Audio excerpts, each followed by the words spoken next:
Since the early 1970s, a legend of rainbow warriors has inspired some environmentalists and hippies with a belief that their movement is the fulfillment of a Native American prophecy.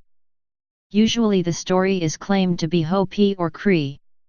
However, the origin of the prophecy is not Native American at all, but rather from a 1962 book titled Warriors of the Rainbow by William Willoya and Vincent Brown from Nature Graph Publishers. Brown, who is attributed with research into Hopi prophecies, is the founder and owner of Nature Graph Publishers. The roots of that myth go back to a book called Warriors of the Rainbow. It was basically an evangelical Christian tract which was published in 1962. If anything, it was an attack on Native culture. It was an attempt to evangelize within the Native American community. Origins. The modern story, misrepresented as ancient prophecy, is an example of FolkLore. While there are variations on the theme, especially as it has become popularized in internet memes, the common thread in all versions of the story is that a time of crisis will come to the earth, that people of many races will come together to save the planet, and it is always erroneously credited as being a Native American or First Nations prophecy.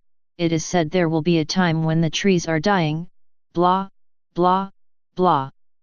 There will be a tribe of people who come and save the earth and they will be called the rainbows. Some modern versions of the fictitious story specifically state that this new tribe will inherit the ways of the Native Americans, or that native ways will die out to be replaced by the new ways of the rainbow people.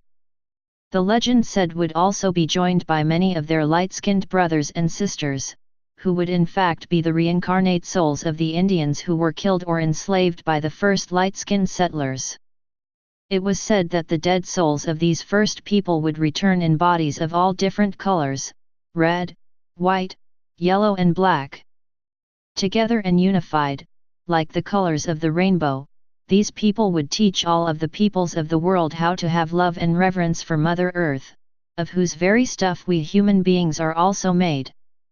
Warriors of the Rainbow relates these fictitious Indian prophecies to the Second Coming of Christ and has been described as purveying a covert anti-Semitism throughout, while evangelizing against traditional Native American spirituality. The book The Greenpeace Story states that Greenpeace co-founder Bob Hunter was given a copy of Warriors of the Rainbow by a wandering dulcimer maker in 1969 and he passed it around on the first expedition of the Don't Make a Wave Committee, the precursor of Greenpeace. The legend inspired the name of 3 Greenpeace ships, Rainbow Warrior, used in environmental protection protests as well as the name of the hippie group, the Rainbow Family.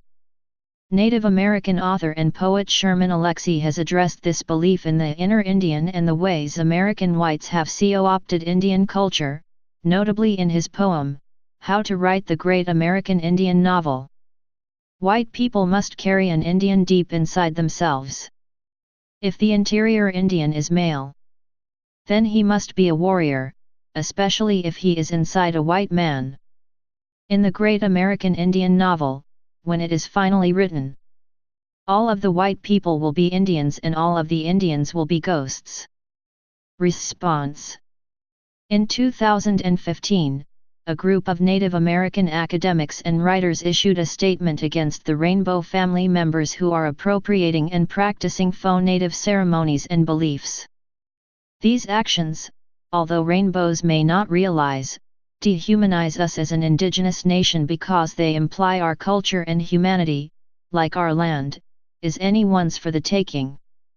The signatories specifically named this misappropriation as cultural exploitation.